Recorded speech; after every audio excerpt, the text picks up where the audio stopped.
The issue of the return and participation of Syria in the Arab League is a decision to be taken by Arab countries.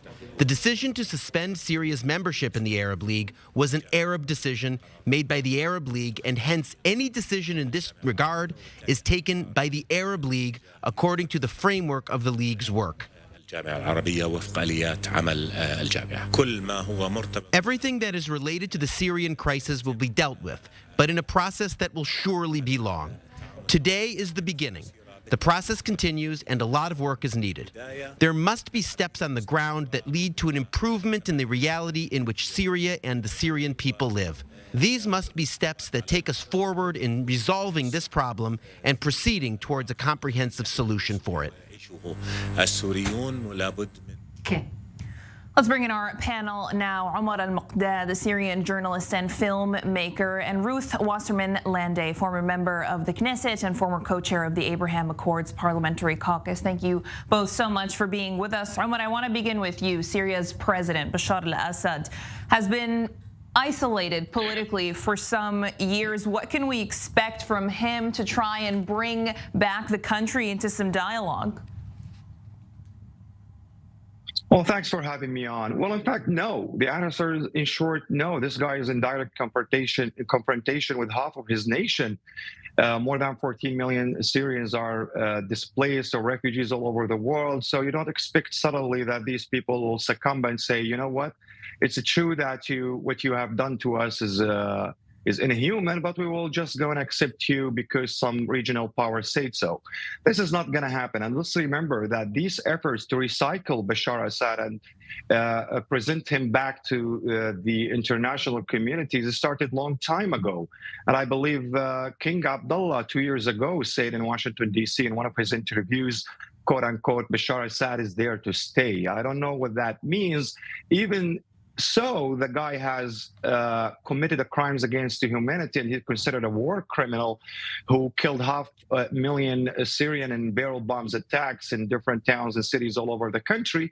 And now we are talking just to ignore all these facts altogether and just simply deal with him as the victorious or winner, and as a de facto policy now is being adopted by some of these regional powers, saying, look, the guy has made it out, let's just deal with him. For half of the Syrian people, this is not the case at all.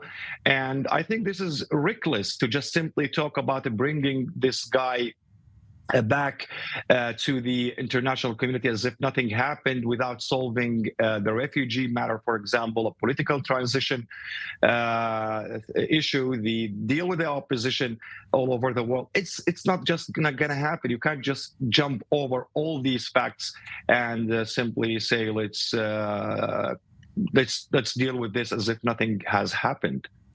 Ruth, in recent weeks, shifting relations in the Middle East, Saudi Arabia reestablishing its ties with Iran. In 2018, the United Arab Emirates reestablishing those ties with Syria. Bashar al-Assad even visiting the United Arab Emirates this year. What is to come of all these efforts to kind of rejoin the Arab states together? What kind of move is Saudi Arabia, countries like them, Jordan, Egypt, what are they trying to prove here?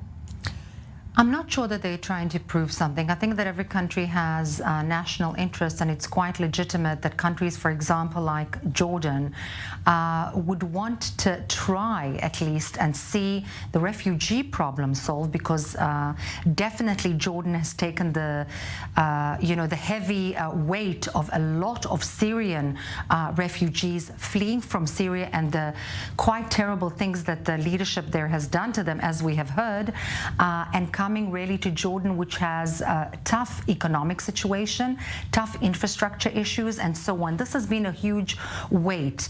Also, there has been a rapprochement to a degree between Saudi Arabia and Iran because of shifting interests. This, I think, has particularly to do with the Houthis being, in a manner of speaking, being supported by Iran, and the Saudis not wanting this to go on. In return for that, Saudi is asked to do some things. For example, to calm things down in terms of regional stability, accepting to a degree the current leaders of the region. That doesn't mean that everything that has been done by that leadership in Syria can be overseen. Not only that, I don't believe that it is even possible in human manner. Also, in the Arab League, we have seen many factors sitting together in the past, saying polite words to one another, but in truth, at the end of the day, not being holy friends with one another, and there are conflicting interests. So the question is, what stands behind it? What is the motivation? First, regional stability, again, to a degree, to take down the antagonism between the UAE and Iran, between Egypt and Iran, between Saudi Arabia and Iran, again, to a degree, because everybody knows that Iran has a huge influence over Syria and its current leadership. But I don't believe that Saudi Arabia, the UAE, and other countries are not aware of what Iran is doing, what Syria has done, and will overlook it as if it never had happened. No.